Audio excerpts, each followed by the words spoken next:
Alright, so now Ubuntu is downloaded, and just so I can make things a little bit easier, what I'm going to do is I'm actually going to take it and move into a separate file that I have somewhere else, and that's because I just don't want it in my downloads folder.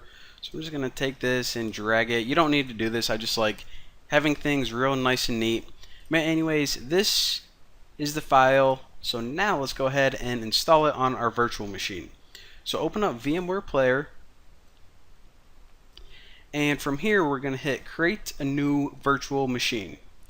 And it says okay, what you can do is you can install it from a disk. If you burn it to a disk and it's on a physical DVD, you can stick it inside your DVD drive, but we just have it as a regular old ISO since we downloaded it off the internet.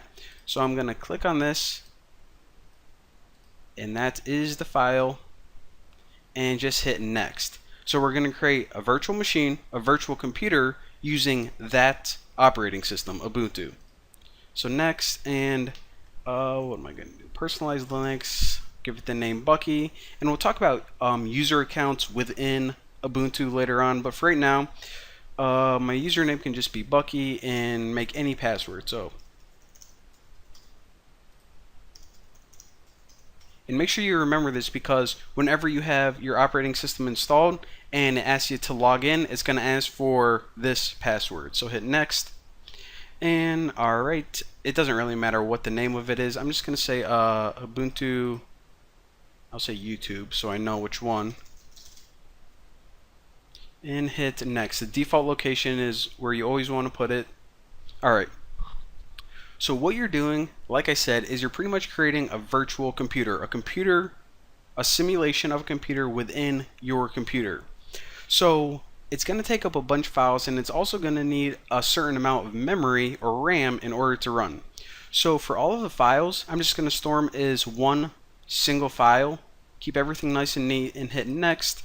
And also, it says, okay, so for your virtual computer, do these settings look alright? So it's going to have a 20 gigabyte hard drive and 1 megabyte of RAM. Well, you can change the size of this if you want. This looks fine, 20 gigabyte, but I'm also going to bump up the RAM. So if I go to customize, in my memory, I want to boost this up to about 4 gigs. So I said 1 megabyte, but I actually meant 1 gigabyte when I said that just a second ago. So I'm going to change it to 4 gigs, close this, and you just don't want to crank it up all the way because what this virtual machine is going to do is it's going to borrow resources from your host computer, in my instance from my main Windows computer. So I know that I have 16 gigs of RAM installed on my main Windows operating system on my main computer. So this is going to borrow 4 whenever we're running this virtual machine, and all that other stuff looks good. So I'm just going to hit finish, and it's going to start installing from that ISO, from that file we downloaded. And since I uninstalled this and then am reinstalling it for this tutorial, just going to hit download and install. Let me shrink this so you guys can see. In this, if I allow this, this does take a few minutes, so don't freak out if it's taking a long time. Installing an operating system takes some time, nothing you can do about that. Alright, so we now have Ubuntu installed on our virtual machine, and just type the password that you made whenever you first installed this and hit enter, and you should log in. So this is, if I can stretch this so you guys can see it a little bit better. So this is what the default desktop looks like for Ubuntu. And just so whenever I'm recording these videos, all of this is a little bit easier to see, I'm going to click on this button. You guys don't have to do this, don't worry. And this is just the system settings or the preferences. And I am going to go to appearance.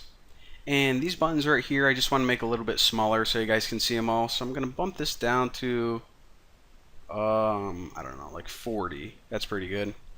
And if you want to change the desktop or whatever, then you can do that. But this is the starting point.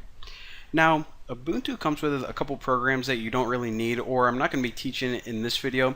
I want to teach you guys about Linux and, you know, not how to use like the pretty much Microsoft Word for Ubuntu.